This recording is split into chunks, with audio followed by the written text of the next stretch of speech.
We brought her into the house and we gave her a dog bed and we set her up with carrots and vegetables and Cheetos and anything else she wanted. She had been walking around for months with open sores on her legs and she started walking with her front legs.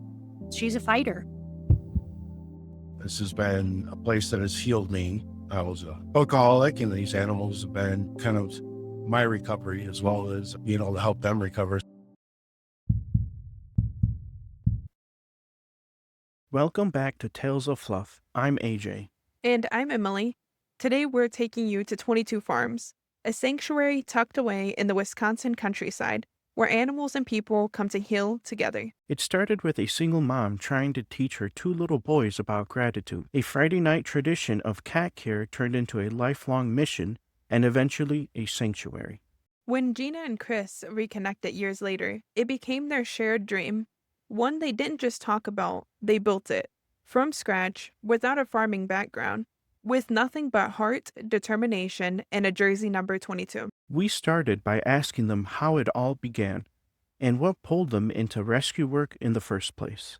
So when my boys were young, I was a single mom and I was looking for ways in which we as a family of three could give back to the community and really teach them how blessed they were to have the things that they had and how giving back and finding ways to do that would be really important for them and for me, and as they grew and as we continued to kind of build traditions in our family.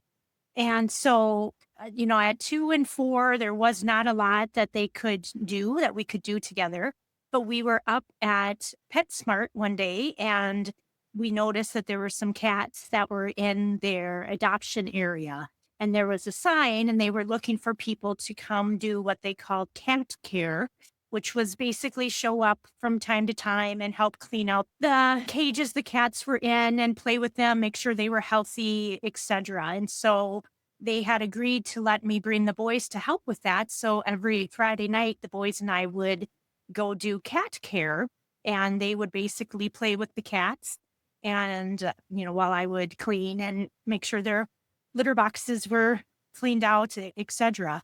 And they really fell in love with it. And they really understood how important it was for those cats for us to come and visit them and for us to make sure that they were healthy while they waited for their forever home.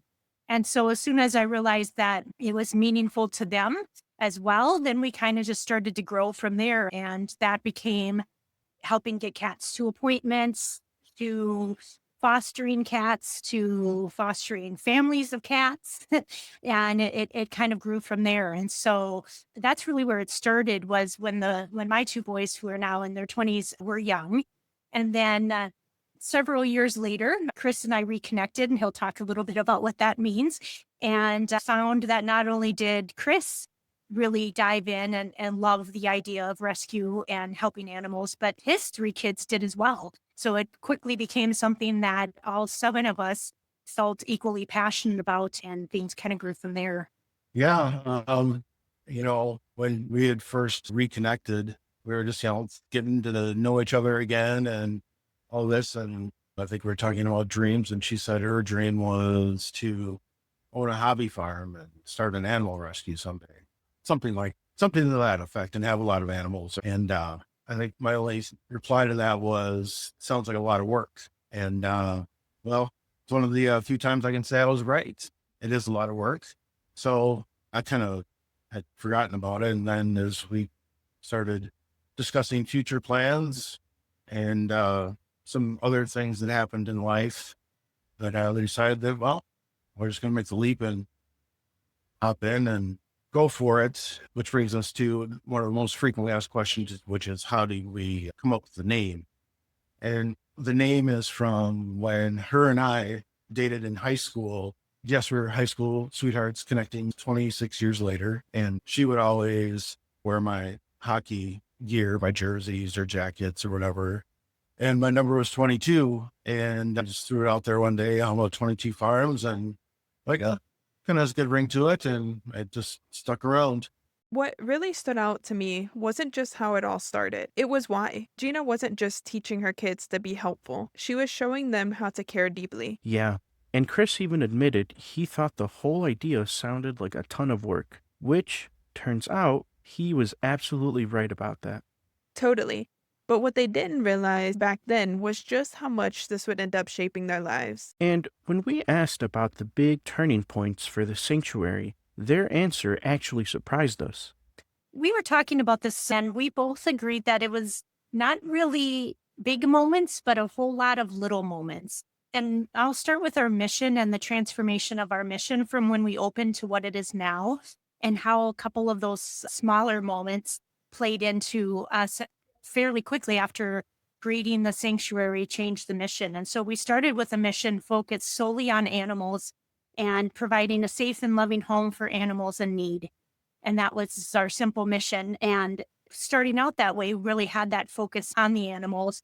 But as we continued to grow and as people continued to figure out who we were and what we were, either through driving by and seeing our sign or hearing about us through friends or social media, which I know plays a big role in an organization like this, we started realizing that the people that were wanting to be supporters, the people that were wanting to be here, the people that really understood the mission and they felt passionate about what we were doing as much as we were, really became then, I think, the focus of where we are today. And so our mission actually changed to include we're still that forever home for animals in need, but we added a part about engaging our community, which allows for these healing connections that these animals are.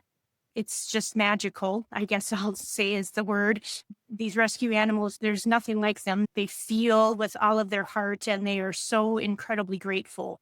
And so when you get people around them and they feel that gratitude and they see what these animals go through and how they grow, it really that is such an engaging and healing and fostering of compassion that we really changed it to say engaging our community to allow for healing connections, to foster compassion and cultivate learning experiences. And again, that came from all these little moments like school groups wanting to come and do tours, to groups wanting to come and do volunteer days, to senior centers wanting to bring out some of their residents, and parents with special needs kids that maybe have autism or other things, and they'll come to the farm and they'll not want to get out of the car when they first get here. Then by the time they go to leave, they don't want to leave because they've connected with an animal here at the farm. And so when we look at this, it's really for us, it's a lot of little moments that helped shape us from focusing on just saving animals to focusing on saving animals and engaging our community.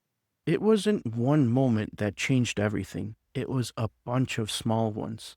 Like kids visiting on a field trip and leaving totally different, or a senior group coming for the first time, even a nonverbal child who connected so deeply they didn't want to leave.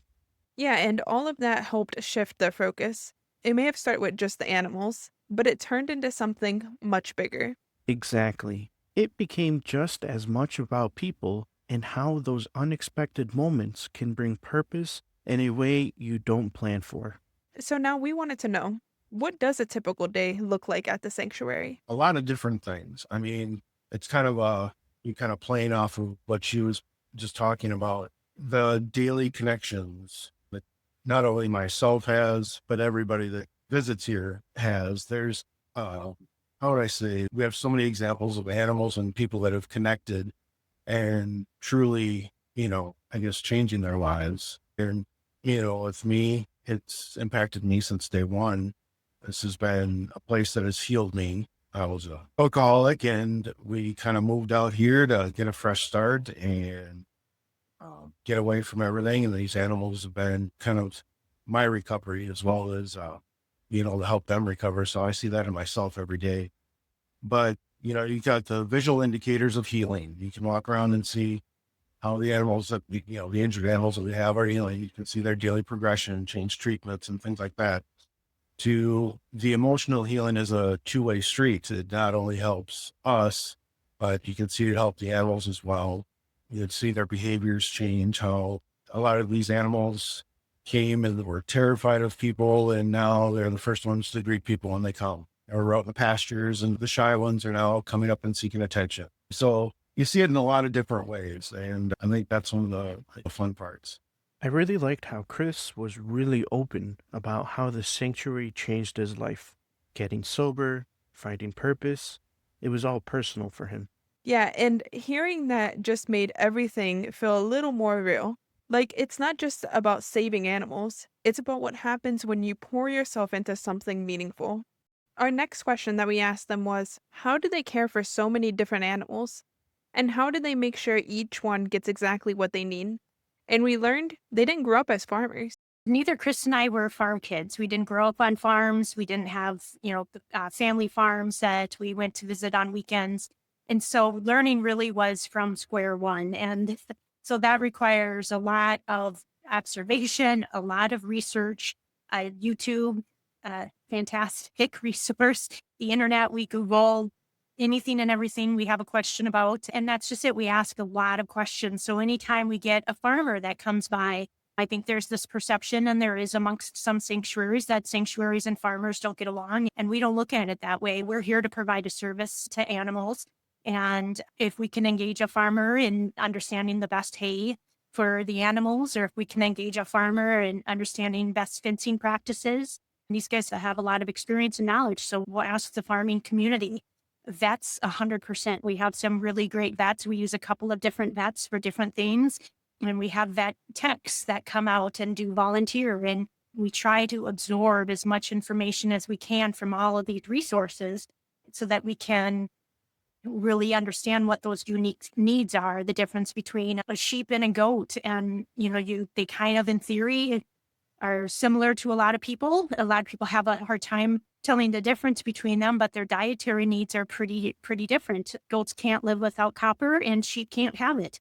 And so when you learn that, it definitely shapes the way you make decisions about where they pasture and how you feed them and where they eat, etc. So for us, it's just been really doing the research as they come and really trusting our guts and observing their behaviors and their health and their weight, and just being flexible and adjusting as we go. So, how did they figure it all out with zero farming experience? Honestly, their answer was kind of perfect: curiosity, community, Google, and just diving in. Yeah, they weren't out there pretending to have all the answers. They asked questions, leaned on vets and farmers, and just kept learning as they went. Getting it right mattered more than getting it perfect. And when it came to special needs animals, they didn't shy away. They leaned in. Those were the ones they felt drawn to the most. Which brought us to our next question. How do they help animals with special needs? Like their rescue Hope, who had frostbite, recovered, and then started thriving. Yeah, this has been our sweet spot. Again, we didn't go into it thinking we were going to focus on special needs animals or highly neglected or anything like that. But the more of them that we started to see and the more of them that we started to bring in, we realized we had an opportunity that a lot of farms or a lot of hobby farmers don't have, which is resources. And so those specialty animals and those specialty cases became kind of our passion. We love a good, healthy story of a loved animal that comes into a sanctuary. But when you have those cases like the Hopes and so many others, that's really been where our heart has felt the most impact. And so it's very similar to how do we care for the different kinds of animals. A lot of it is time. Patience has been something we've really had to learn in this, I'll call it, industry. And patience is not something that comes naturally to either Chris or I. So time, make sure that they feel safe. If you give them a safe environment, it's amazing what they'll do on their own. And so the animals are smart, right? They know what they need to heal. We just need to give them the time and the place and the space to do that. But I think the biggest thing is we really listen to them. They'll tell you if you just slow down enough and cue into the signs that they're given.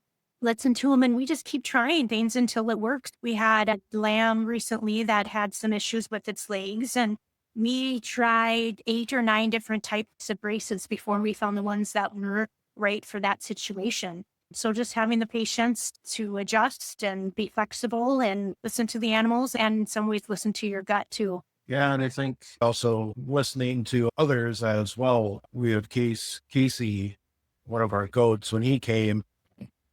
Well, I didn't think he was going to make it, but he came and he had gangrene all up his legs. He was super emaciated and skinny.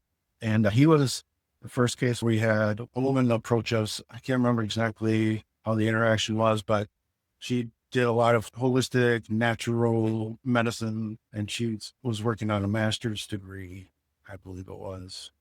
And she wanted to do some case studies out here. And Casey was really one of the first ones she started working with. And we were at a point with him where he kind of peaked in his healing progression with using, vet prescribed medicines and doing the vet routine.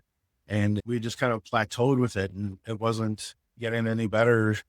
So we tapped her and she came up, made a ball for us and a couple of other things. And yeah, within weeks, the progress was significant in healing. So now it's brought us to a point where we don't just rely on vet medicine or holistic medicine, and we just use whatever works. Doesn't matter where the solution comes from. Hope came in frostbitten, starving, and barely hanging on. They honestly didn't think she would make it through the weekend. But she pulled through. They used towels to help her walk. They got her fitted for a wheelchair and braces. She just kept fighting. That is total determination. Her story was one of those moments that stood out. Proof that even the smallest efforts can lead to something bigger. And there wasn't only one. There's Buddy, the senior dog, Casey, the goat with gangrene, Albert, the miniature horse who's probably in his 30s.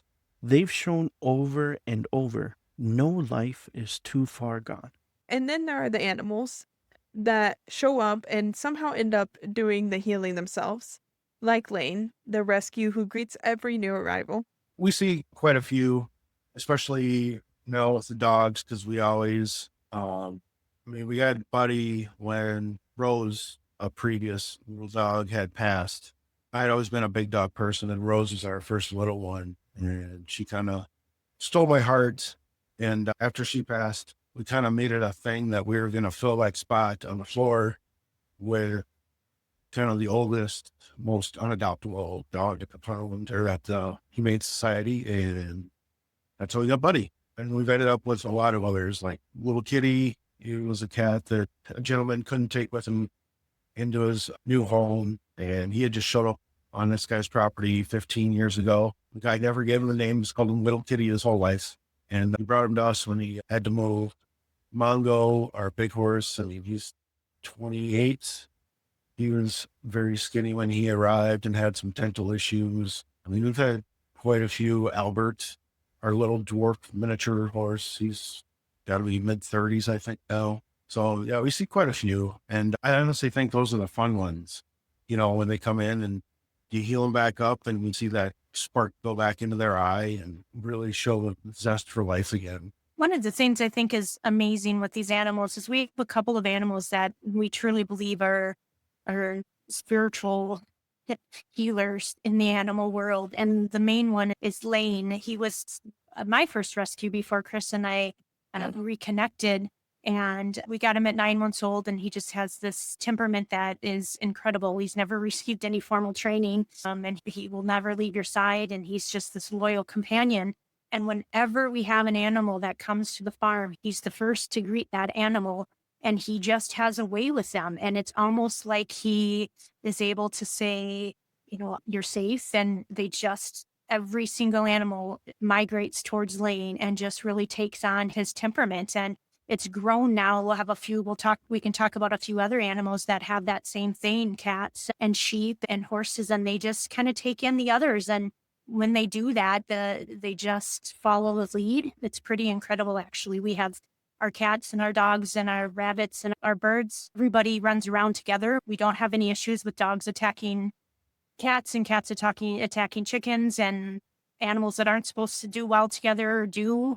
And I just think that is really set by a few of our core animals here. They've really set the tone for everybody else. Because we certainly didn't train it. We knew how to train, how to get all the animals to get along. We we wouldn't be asking for fundraisers. So we don't know how to do that. We didn't do anything special other than provide them with a safe environment and allow the few key animals to really help set that tone. That's amazing. Yeah, I'm gonna have to go on your guys' website and look for pictures of Albert. I gotta see this miniature horse. Yeah, he's quite the guy. I mean, when we first got him, he literally looked like Albert Einstein because he's got this like the front of the mane of his head is all white, and it was just sticking straight up in the air, all wild and crazy. Yeah, he looked exactly like him. It was pretty funny. Lane never had formal training, just a gift, total empathy, and somehow the other animals picked up on it. Cats, horses, even the sheep followed his lead. It kind of sets the tone for everything. Not by rules, but by example. Just this natural way of showing how to treat each other. And being that they rescue so many animals, and each animal comes with their own special qualities and stories behind them. So, with our next question, we wanted to know if there was ever an animal story that really stuck with them, one that truly touched their hearts. Yeah, so gosh, there are so many. You had mentioned Hope earlier, and I'll go back to Hope. We unfortunately lost her recently, and honestly, the devastation is like no other for all of these animals, but especially an animal that came so far and was able to touch so many people. When they go, they leave a big gap. We never are able to fill that hole in our heart. But Hope was pretty incredible. We received a call from a woman and she said, would you be able to take in a goat I found in my neighbor's pasture? It was born in the middle of winter and frostbite took the tips of her ears and her back hooves.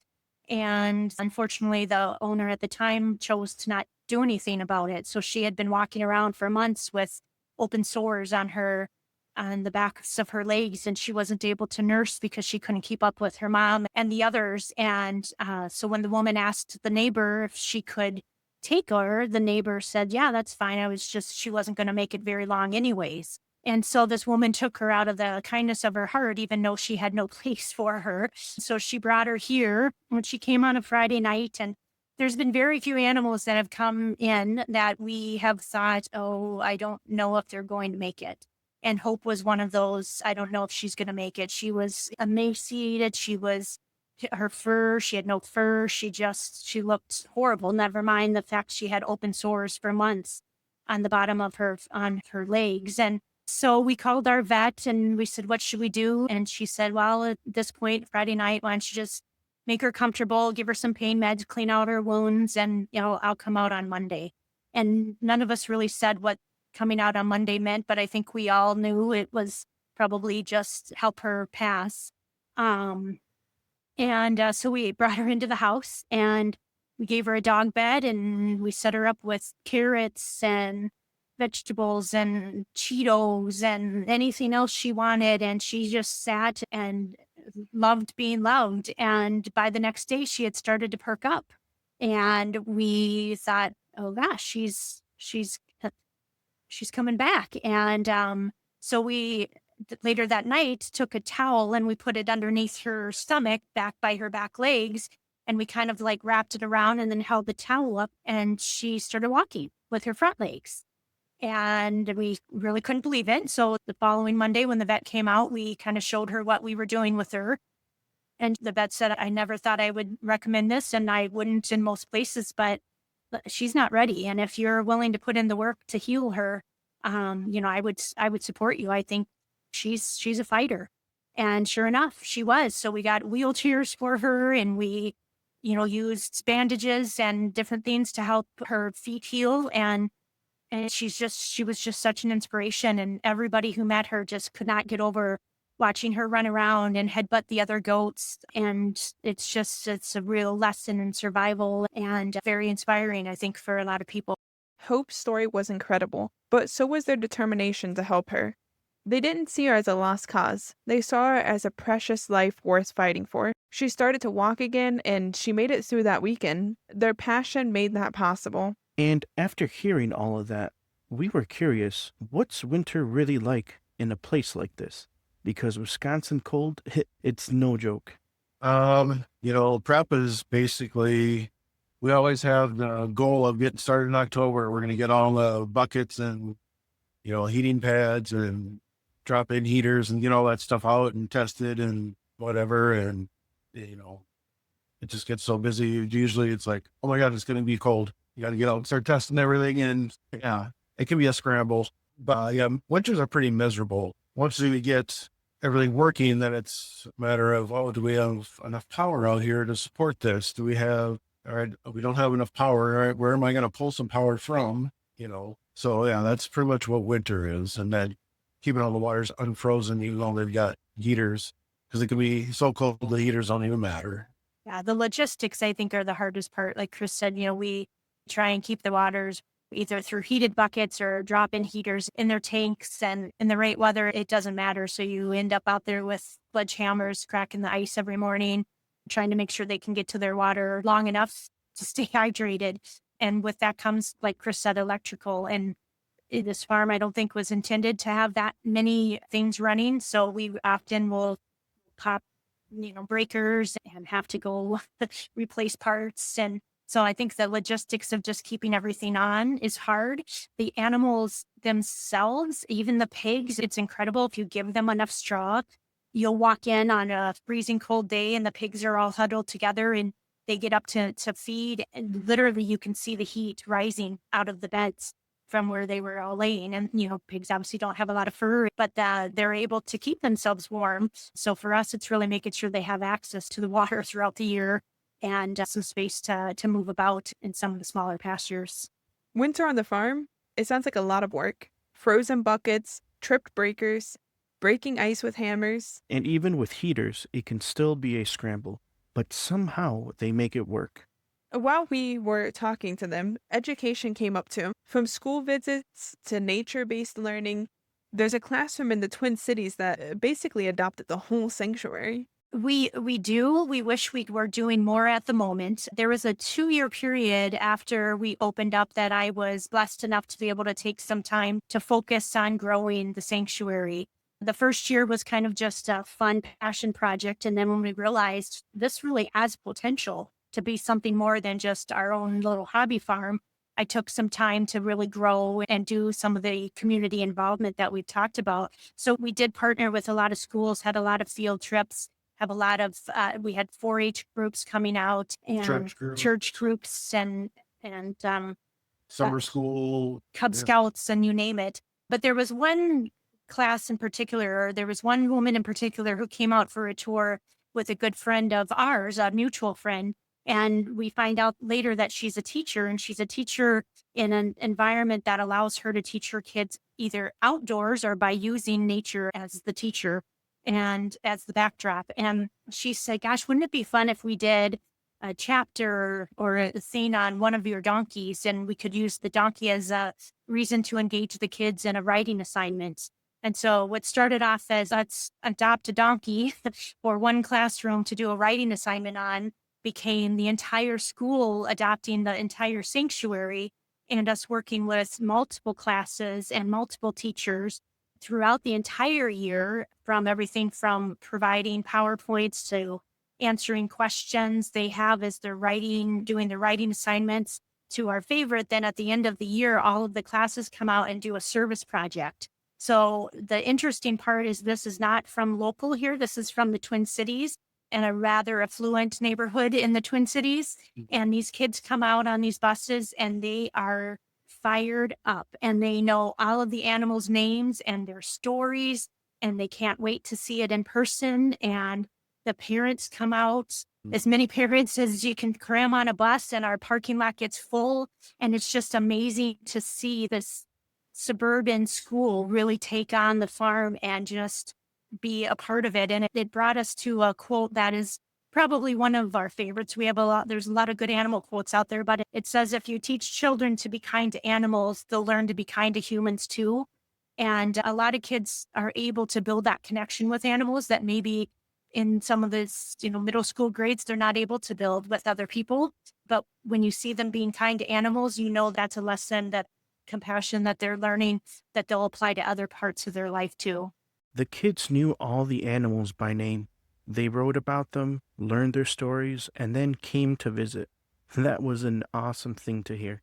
It just shows how teaching kindness to animals really helps teach kindness all around. And the reach they've built, it grew because of social media. as much as we hate to say this, in some ways, social media has been everything for us. It's really how this got started. As we mentioned, Chris and I just had a personal passion and an idea to buy a hobby farm and see if we could save a few more animals than we could in our suburban home. And the genesis really for the social media, the Facebook account at first was, a lot of our friends couldn't believe what we were doing. You're doing what? You're gonna sell your suburban home and you're gonna pack up your family of 7 and move to the country, but neither of you have ever been farmers. And Quit the corporate yeah, jobs. And quit your corporate jobs. What? How is this gonna work? So in some ways, our Facebook account was set up just so that our friends and family could follow our journey.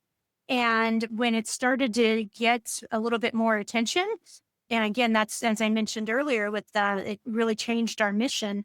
Social media has allowed us to be what we are today because it's connected us with people that we would have never been able to connect with without it. And those people have either provided financial support or have provided us with supplies or help or advice, you name it. And so many of those people we would have never met without social media. So, it sometimes can get a bad rap and you can go on there sometimes and see a lot of not nice stuff going on. But for us, it's been everything. we're the antithesis of that. We go on and show happy stuff most of the time. An animal passes and the very rare sad post. It all started as a blog just for friends and family, but that simple idea grew into something way bigger. It became their main way of connect with people. Yeah, and not just local people either. Total strangers found them online and ended up becoming regular donators, builders, even sponsors, all from a single post that stuck with them. So this led us to our next question. If they could tell us about a time when the community came through and made a big difference for an animal or even just for the sanctuary itself. It's not always big donation. It's running across the right person at the right time and so many examples like that. But we have everything from our family brands, who is kind of like almost like a corporate sponsor for us. They give us a donation package every year of, all the supplies and stuff that we need. Like basically you'd almost get paper towels for a year, which is awesome. Trash bags, things like that. So many individuals went out here, came again for a tour, went back, told her dad, hey, I think you should go check this place out. And her dad was retired and kind of looking for some projects or whatever. And he came out and now him and his brother are like our primary building guys. They basically ask, what do you need? And we tell them what we need. And they're like, okay, and they go build it, which is nice because I'm not very good at building stuff, and We've had people, it's a simple, quote unquote, simple things like they were participating in a karaoke contest and the winner got $200 that they could donate to a charity of their choice. And we had a local woman who won and donated it to us. And so you look at scenarios like that and like how amazing that we were on her radar and that she chose us as her sanctuary or as her nonprofit. And that $200 was fantastic. It goes a long way. But the fact that she put that out there and then everybody that was at that contest now heard the name 22 Farms, and the owners who delivered the checks had to write the name 22 Farms. And so even people, when they do what are seemingly these little acts of kindness for us, they turn into bigger acts of kindness. And we appreciate that so much. And there's so many people in the community that have chosen or done little things like that for us that have, in the long run, like we said, it's the little things that have really made this place as big as it is. It was amazing to hear how much the community means to 22 Farms and how much they have helped. So when we asked Gina and Chris about what's next for 22 Farms, they didn't hold back.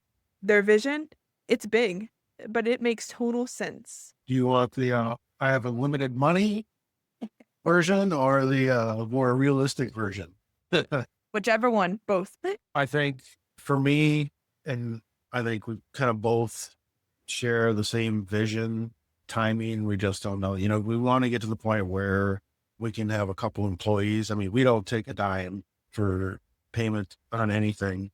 We lose money in the deal, but we would like to be able to pay a couple people to help us run the place. It's a lot of work. We both work full-time jobs and it's 80, 90-hour weeks every week. And yeah, if we could take a little bit on our plate so we could spend, I could spend less time mowing and more time with the animals, I'd take that any day.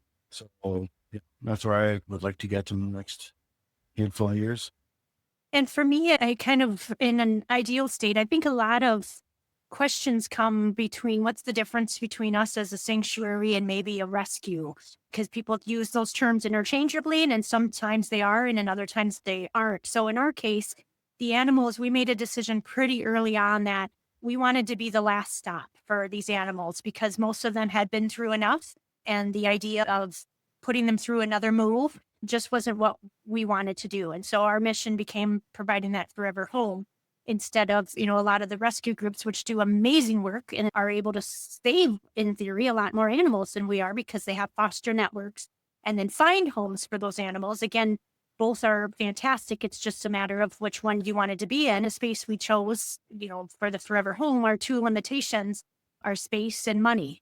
And so we quickly ran out of space, which just doesn't seem possible to do when you go, 10 acres, you can take on a lot of animals, and you can, but we don't ever want to put any of those animals in a situation that are here that where they're overcrowded or they can't get inside on a cold and rainy day or they don't have the pastures that they need. And so when you run out of space, that you then stop taking in animals or you run out of money, and usually money and space go hand in hand because you can't get more space without more money. And so if I had my ideal looking at the next 5 or 10 years, we would be able to acquire some more land so that we could put more buildings out there and have more animals that could come into the sanctuary. Unfortunately, like we said today, we're pretty full with the 130. And so to be able to grow would require to have more land. And then I 100% agree with Chris, if we could find some funding so that we could have people that worked here, we could then open the sanctuary back up to the community more than we do today. Because obviously, with us both working full-time jobs, someone's got to be here when there's visitors. And it makes it really hard. We're trying to raise our family and have our jobs and then care for the animals on top of then having events and allowing the public to come in, which we love. And so if we were able to have funds to help pay for staffing, that would certainly allow us to be able to invite more people onto the property as well, which is really, according to our mission, one of the main goals. They talk about wanting more land, not just to take in more animals, but to give the ones they have the space and care they deserve. Yeah, and hopefully one day being able to hire staff too. Right now, it's just them doing most of it, which, as we've heard, it's a lot of work to run this sanctuary. So I can totally understand why staff would be such an important goal for their future. That kind of workload catches up fast. Passion's important, but it's not enough on its own. Still, the hope they carry, that's what keeps them going. So we had another question. Hearing all these amazing experiences that they've had, we had to know, what was the most rewarding part about owning 22 farms? For me, it's always the tough cases, the hopes, the flows, the Barbies, Casey, anyone that was basically, we took on and they were like on the brink of death, and you watch them heal and thrive and succeed. That's, I think, the most rewarding part for me. And I think for me, a little cliche, but being able to do this with my best friend and my husband and Kay, best friend, and our families, and to watch our kids embrace what we do and to have them out here and helping and being a part of this. That to me, my happiest moments is when we're all together as a family and we're outside, animals are around us and smelling the fresh farm air and Phones are down. And phones are down. And to me, the most rewarding part has been able to watch this become our family's legacy, hopefully. It was amazing to hear what they found rewarding about running 22 farms. You had Chris say how he found it rewarding to see the animals thrive after coming in rough shape and being a part of their healing journey. And then you had both of them say they enjoyed just being in the moment, putting down the phones, enjoying family time, enjoying the animals, and just enjoying the farm in general. I could see why that would be the rewarding parts of what they do. So before wrapping up, we asked the question a lot of people might be thinking. What advice would they give to someone who wants to start a sanctuary of their own? bring lots of money. Yeah. I mean, if you're looking for the hobby farm experience, go for it. Figuring it out as you go. Honestly, I think a lot of people become paralyzed and they're too scared to move because they don't know what they don't know. And in today's world, you don't have to because, like we said, there are resources everywhere at your fingertips. So if you don't know, if someone calls and says, "Hey, we have this turkey named Henry and he's not getting along with our flock, would you take a turkey?" We looked at each other and we said, "Google, how do you raise a turkey?" And Google told us, "Well, it's really not that different than the other birds we have here." And so we said yes, and we took in Henry, and he became an icon and a legend Yeah. for 5 years here at the farm. And had we said, "Well, we don't really know about turkeys and how to do it," you learn as you go. And people will say, "Oh, they're amazed at how much we know since we've never been in the industry." And it's we don't have a secret sauce. So we just have a willingness to try and a willingness to make mistakes and learn from those mistakes, ask a lot of questions. And so I really, life is short. And to me, if you've got a dream and that dream involves caring for animals or being on land, I couldn't encourage people more to do it and do it as soon as you can. Start before you're ready. Google what you don't know and trust that the animal will teach the rest. Because the truth is, you don't need to be perfect to help. You just need to be willing. That's a wrap for this episode. Huge thanks to Gina and Chris for sharing their story and letting us peek into the world they built with 22 farms. Hard work, the funny moments, the heartbreak, and everything in between, they gave us the full picture.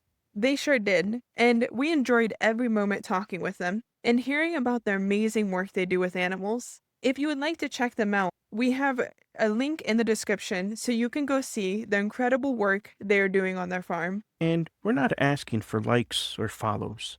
If this episode stayed with you, take a moment and appreciate the quiet work farm animals do every day. Their patience, their strength, and the way they just show up without asking for anything in return. Until next time, remember, every animal has a story, and every sanctuary starts with someone who cares.